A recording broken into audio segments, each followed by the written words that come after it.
Chapter 33। गत अध्याय में हमने गुरु की महानता का वर्णन किया था। अब इस अध्याय में हम उदी की महानता का वर्णन करेंगे। अब हम महान संतों को नमन करें। उनकी कृपा दृष्टि पापों के पर्वतों को नष्ट कर देगी और हमारे चरित्र के सभी बुरे दोषों को दूर कर देगी। उनकी सहज बातचीत हमें अच्छी शिक्षा देती है और हमें अविनाशी सुख प्रदान करती है। उनके मन में ये हमारा है और वह तुम्हारा है जैसे किसी भी भेद को नहीं माना जाता। उनके मन में कभी ऐसा भेद उत्पन्न ही नहीं होता। उनका दायित्व हम इस जन्म में या भविष्य के अनेक जन्मों में भी नहीं चुका सकते। ये सर्वविदित है कि बाबा सभी से दक्षिणा लेते थे और इस प्रकार एकत्रित राशि में से बहुत कुछ दान पुण्य पर खर्च करते थे और शेष राशि से ईंधन खरीदते थे। इस ईंधन को वे धूनी में डालते थे, वह पवित्र अग्नि जिसे वे सदैव जलाते रहते थे। इस अग्नि की राख को उदी कहा जाता था और इसे शिरडी से प्रस्थान करते समय भक्तों में मुफ्त में वितरित किया जाता था। बाबा ने इस उदी द्वारा क्या शिक्षा दिया, संकेत दिया। बाबा ने अपनी उदी द्वारा ये सिखाया कि ब्रह्मांड में सभी दृश्यमान घटनाएं राख के समान क्षणभंगुर हैं। हमारे शरीर जो लकड़ी या पंचतत्वों से बने हैं वे सब भोग समाप्त होने के पश्चात गिरकर राख हो जाएंगे। भक्तों को ये स्मरण दिलाने के लिए कि उनके शरीर राख हो जाएंगे, बाबा ने उन्हें उदी वितरित की।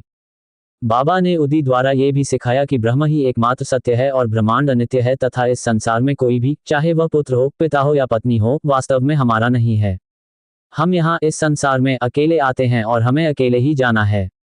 यह पाया गया है और अब भी पाया जाता है कि उदी ने अनेक शारीरिक और मानसिक रोगों को ठीक कर दिया, परंतु बाबा अपनी उदी द्वारा भक्तों के कानों में असत्य और सत्य के बीच विवेक, असत्य के प्रति अनासक्ति का सिद्धांत डालना चाहते थे। उदी ने हमें विवेक सिखाया और दक्षिणा ने हमें अनासक्ति सिखाई। जब तक हमारे पास ये दोनों चीजें न हो तब तक हमारे लिए संसार सागर को पार करना संभव नहीं है। इसलिए बाबा ने दक्षिणा मांगी और ली, और जब भक्तगण विदा लेने लगे तो उन्होंने प्रसाद के रूप में उदी दी, उसमें से कुछ भक्तों के माथे पर लगाया और अपना वरदान देने वाला हाथ उनके सिर पर रखा। जब बाबा प्रसन्न होते तो वे प्रसन्नतापूर्वक गाते थे। ऐसा ही एक गीत उदी के बारे में था। उदी गीत का सार ये था, हे चंचल राम, आओ आओ और अपने साथ उदी की बोरियां लाते रहो। बाबा बहुत स्पष्ट और मधुर स्वर में गाते थे। उदी के आध्यात्मिक निहितार्थ के बारे में इतना ही। इसका भौतिक महत्व भी था। ये स्वास्थ्य, समृद्धि, चिंता से मुक्ति और कई अन्य सांसारिक लाभ प्रदान करता है। इस प्रकार उदी ने हमें हमारे दोनों लक्ष्यों, भौतिक और आध्यात्मिक, को प्राप्त करने में मदद की है। अब हम उदी की कथा प्रारंभ करेंगे। नासिक के नारायण मोतीराम जानी बाबा के भक्त थे। वे बाबा के एक अन्य भक्त रामचंद्र वामन मोदक के अधीन सेवा करते थे। एक बार वे अपनी मां के साथ शिरडी गए और बाबा के दर्शन किए। तब बाबा ने स्वयं उनसे कहा कि उन्हें उनके पुत्र को अब और नौकरी नहीं करनी चाहिए, वरन स्वतंत्र व्यवसाय आरंभ करना चाहिए। कुछ दिनों के पश्चात ये भविष्यवाणी सत्य हो गई। नारायण जानी ने नौकरी छोड़ दी और आनंदाश्रम नामक एक छात्रावास प्रारंभ किया, जो बहुत अच्छा चल पड़ा। एक बार नारायण राव के एक मित्र को बिच्छू ने डंक मार दिया, जिससे उन्हें असहनीय पीड़ा हुई। ऐसे मामलों में उदी सर्वाधिक प्रभावकारी है, इसे पीड़ा के स्थान पर लगाना चाहिए। अतः नारायण राव ने इसकी खोज की, परंतु उन्हें कोई नहीं मिली। फिर वह बाबा के चित्र के समक्ष खड़ा हुआ और बाबा से सहायता की प्रार्थना की। बाबा का नाम लिया और बाबा के चित्र के समक्ष जल रही धूप की राख में से एक चुटकी राख निकाली और उसे बाबा की उदी समझकर दर्द और डंक के स्थान पर लगाया। जैसे ही उसने अपनी उंगलियां बाहर निकाली, दर्द गायब हो गया और वह दोनों ही व्यक्ति द्रवित हो गए और प्रसन्न हुए। एक बार बांद्रा में एक भक्त को पता चला कि उसकी बेटी, जो दूसरे स्थान पर रह रही थी, बुबोनिक प्लेग से पीड़ित है। उसके पास उदी नहीं थी, इसलिए उसने नाना साहिब चांदोरकर को उदी भेजने के लिए संदेश भेजा। नाना साहिब को यह संदेश बांद्रा के पास एक सड़क पर मिला। ठाणे रेलवे स्टेशन के पास नाना साहिब चांदोरकर को एक ऐसा ही दृश्य देखने को मिला, जब वे अपनी पत्नी के साथ कल्याण जा रहे थे। उस समय उनके पास उदी नहीं थी, इसलिए उन्होंने सड़क पर पड़ी मिट्टी उठाकर साईं बाबा का ध्यान किया, उनसे सहायता की प्रार्थना की और उसे अपनी पत्नी के मस्तक पर लगाया। उस भक्त ने ये सब देखा और जब वह अपनी पुत्री के घर गया तो उसे यह जानकर बड़ी प्रसन्नता हुई कि उसकी पुत्री, जो 3 दिनों से कष्ट में थी, उसी समय से ठीक होने लगी, जब नाना साहिब ने ठाणे रेलवे स्टेशन के पास बाबा से सहायता की प्रार्थना की थी। लगभग 1904 से 1905 में नाना साहिब चांदोरकर खानदेश जिले के जामनेर में मामलतदार थे, जो शिरडी से 100 मील से भी अधिक दूरी पर है। उनकी पुत्री मैनाताई गर्भवती थी और प्रसव करने वाली थी। उनकी स्थिति अत्यंत गंभीर थी और पिछले 2-3 दिनों से उसे प्रसव वेदना हो रही थी। नाना साहिब ने सभी उपचार किए, परंतु वे सब व्यर्थ सिद्ध हुए। तब उन्होंने बाबा का स्मरण किया और उनसे सहायता की प्रार्थना की। वहां शिरडी में एक रामगीर बुवा, जिन्हें बाबा बापूगीर बुवा कहते थे, इस समय अपने घर खानदेश जाना चाहते थे। बाबा ने उन्हें बुलाया और कहा कि घर जाते समय जामनेर में रुककर कुछ देर विश्राम करो और उदी तथा आरती नाना साहिब को दे दो। रामगीर बुवा ने कहा कि उनके पास केवल 2 रुपये हैं, जो कि रेल द्वारा जलगांव तक के किराए के लिए भी पर्याप्त नहीं है और उनके लिए जलगांव से जामनेर, जो कि लगभग 30 मील की दूरी है, जाना भी संभव नहीं है। बाबा ने उन्हें आश्वासन दिया कि उन्हें चिंता करने की आवश्यकता नहीं है, क्योंकि उनकी हर प्रकार की व्यवस्था कर दी जाएगी। तब बाबा ने श्यामा से कहा कि माधव अटकर द्वारा रचित सुप्रसिद्ध आरती, जिसका अनुवाद इस ग्रंथ के अंत में दिया गया है, लिखकर उदी सहित उसकी एक प्रति रामगीर बुवा को देकर नाना साहिब को दे दो। तब बाबा के वचनों पर विश्वास करके रामगीर बुवा शिरडी से प्रस्थान कर लगभग 2:45 पे जलगांव पहुंच गए। उनके पास केवल 2 आने शेष थे और वे बड़ी कठिन परिस्थिति में थे। उन्हें बहुत राहत मिली जब उन्होंने किसी को पुकारते हुए सुना, शिरडी के बापूगीर बुवा कौन हैं? वे उनके पास गए और उन्हें बताया कि वे ही बापूगीर बुवा हैं। तब चपरासी ने, जो नाना साहेब द्वारा भेजा हुआ कह रहा था, उन्हें एक बढ़िया तांगे में ले गया, जिसमें 2 अच्छे घोड़े थे। वे दोनों उसमें सवार हो गए। तांगा तेजी से चलने लगा और सुबह सुबह वे एक नाले के पास पहुंचे। चालक घोड़ों को पानी पिलाने के लिए ले गया और चपरासी ने रामगीर बुवा से कुछ खाने पीने के लिए कहा। चपरासी की दाढ़ी, मूछ और पोशाक देखकर रंजीर बुवा को संदेह हुआ कि वह मुसलमान है और उससे कोई जलपान लेने को तैयार नहीं हुए, लेकिन चपरासी ने उन्हें ये कहकर संतुष्ट कर दिया कि वह गढ़वाल का एक हिंदू क्षत्रिय है और नाना साहेब ने ये जलपान भेजा है और इसे स्वीकार करने में कोई कठिनाई या संदेह नहीं होना चाहिए। तब दोनों ने रामगीर बुवा शौच के लिए उतरे और कुछ ही मिनटों में वापस लौटे तो देखा कि न तो कोई तांगा है, न कोई ड्राइवर और न ही कोई चपरासी। वे अचंभित रह गए। तब वे पास की कचहरी में गए और पूछताछ करने पर पता चला कि मामलतदार घर पर ही हैं। वे नाना साहिब के घर गए और अपना परिचय देते हुए नाना साहिब को बाबा की उदी और आरती दी। इस समय मैनाताई की हालत बहुत गंभीर थी और सभी लोग उनके लिए बहुत चिंतित थे। नाना साहिब ने अपनी पत्नी को बुलाकर उदी को जल में मिलाकर अपनी पुत्री को पिलाने और बाबा की आरती गाने को कहा। उन्होंने सोचा कि बाबा की सहायता अत्यंत उपयुक्त है। कुछ ही मिनटों में समाचार मिला कि प्रसव सकुशल हो गया है और संकट टल गया है। जब रामगीर बुवा ने चपरासी, तांगा और जलपान आदि के लिए नाना साहिब को धन्यवाद दिया तो उन्हें बड़ा आश्चर्य हुआ, क्योंकि उन्होंने न तो स्टेशन पर कोई चपरासी भेजा था और न ही उन्हें शिरडी से किसी व्यक्ति के आने की जानकारी थी। ठाणे के सेवानिवृत्त मामलतदार श्री बी देव ने इस विषय में नाना साहिब और शिरडी के रामगीर बुवा के पुत्र बापूराव चांदोरकर से पूछताछ की और संतुष्ट होने के पश्चात श्री साईलीला पत्रिका खंड 13 संख्या 11, 12 और 13 में एक विस्तृत लेख लिखा, जो अंशतः गद्य और अंशतः पद्य में था। भ्राता वी नरसिंह स्वामी ने भी एक मैनाताई सम वी पृष्ठ 14 और 2 बापू साहेब चांदोरकर सम XX पृष्ठ 50 तथा 3 रामगीर बुवा सम 27 पृष्ठ 83 के क्रमशः 1 जून 1936, 16 सितंबर 1936 तथा 1 दिसंबर 1936 के कथनों को संकलित कर अपने भक्तों के अनुभव भाग 3 में प्रकाशित किया है। निम्नलिखित कथन रामगीर बुवा के कथन से उद्धृत है। एक दिन बाबा ने मुझे अपने पास बुलाया और उदी की एक पुड़िया तथा बाबा की आरती की एक प्रति दी। मुझे उस समय खानदेश जाना था। बाबा ने मुझे जामनेर जाने को कहा तथा जामनेर में नाना साहिब चांदोरकर के पास आरती तथा उदी पहुंचाने को कहा।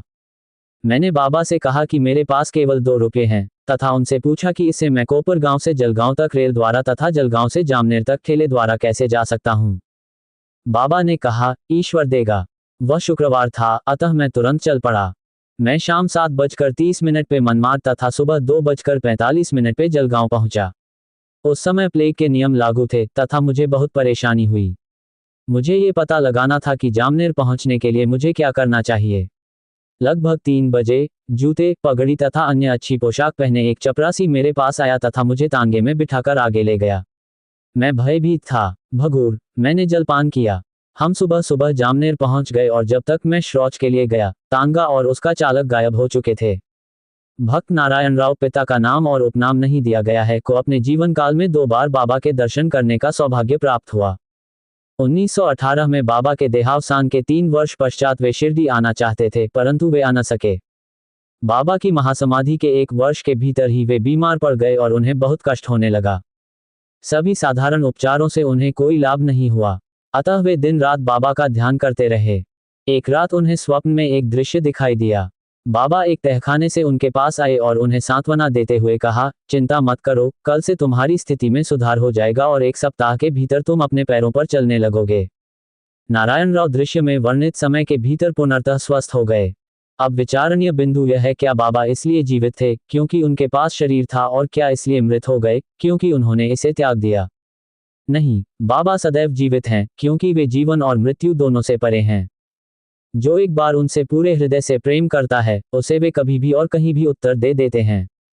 वे सदैव हमारे साथ रहते हैं और किसी भी रूप में भक्त के समक्ष प्रकट होकर उसे संतुष्ट कर देते हैं। सन 1917 में अप्पा साहिब कुलकर्णी का ऐसा ही संयोग हुआ। उन्हें ठाणे स्थानांतरित कर दिया गया और वे बाला साहेब भाटे द्वारा भेंट किए गए बाबा के चित्र की पूजा करने लगे। उन्होंने सच्चे मन से पूजा की। वे प्रतिदिन चित्र में बाबा को पुष्प, चंदन और नैवेद्य अर्पित करते थे तथा उनके दर्शन की तीव्र इच्छा रखते थे। इस संबंध में ये कहा जा सकता है कि बाबा के चित्र को उत्सुकता से देखना उनके साक्षात दर्शन के समान है। निम्नलिखित कथा इस कथन को स्पष्ट करती है। बंबई के एक संत बालाबुवा सुतार, जो अपनी धर्मपरायणता, भक्ति और भजन के कारण आधुनिक तुकाराम कहलाते थे, सन 1917 में पहली बार शिरडी आए। जब उन्होंने बाबा को प्रणाम किया तो बाबा ने कहा, मैं इनको 4 वर्षों से जानता हूँ।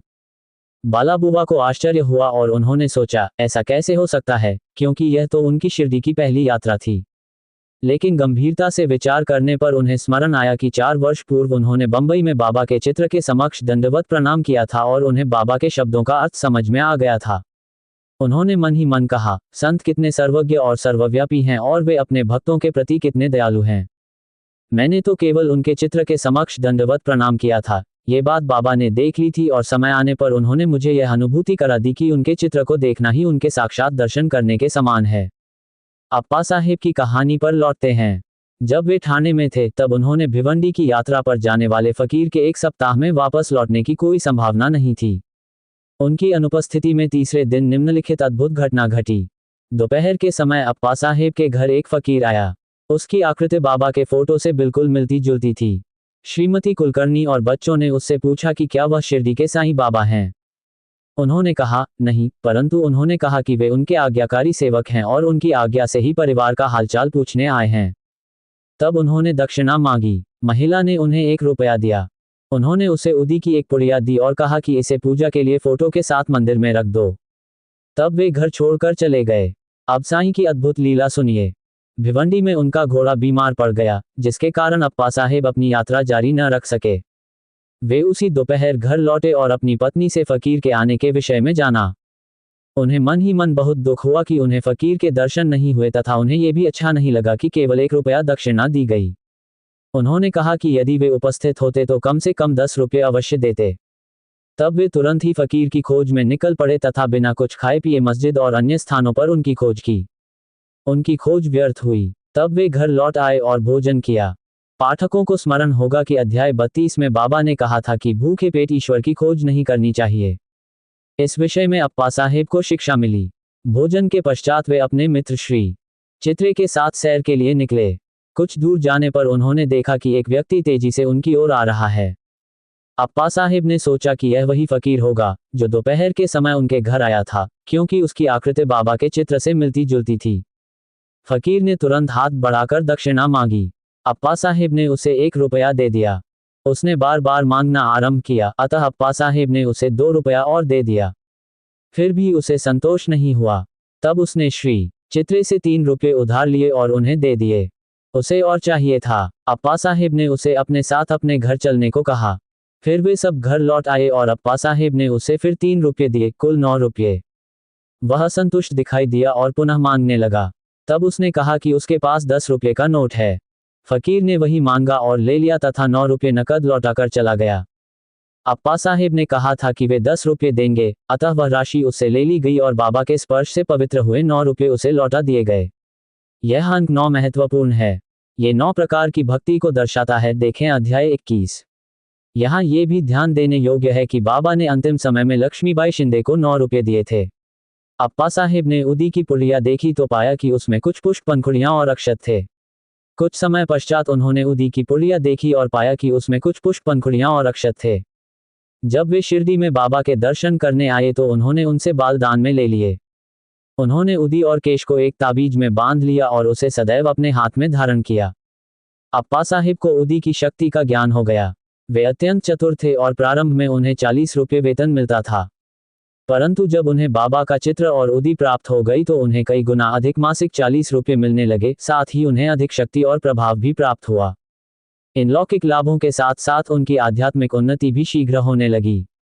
अतः जिन्हें सौभाग्यवश बाबा की उदी प्राप्त हो जाए, उन्हें स्नान के पश्चात उसे मस्तक पर लगाना चाहिए और थोड़ी सी उदी जल में मिलाकर पवित्र तीर्थ के रूप में मुख में धारण करनी चाहिए।